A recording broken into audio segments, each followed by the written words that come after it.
মাদ্রাসার হেফজখানার ছাত্রদের একাংশ।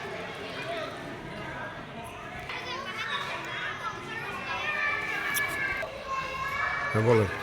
আলহামদুলিল্লাহ, বসন্ত ALK আলিম মাদ্রাসার আব্দুল লতিফ খান মাদ্রাসার মসজিদ হেফজখানার ছাত্রদের একাংশ দৃশ্য, যারা ইতিপূর্বে নাতে রাসূল পরিবেশন করছিল এবং এদের এই হেফজখানায় এবছর 2026 সালে 7 জন হাফিজকে আমরা পাগড়ি প্রদান করব, যারা এখান থেকে শুরু থেকে শেষ পর্যন্ত হাফেজ হয়েছে এবং তাদের পড়ার মান অনেক ভালো।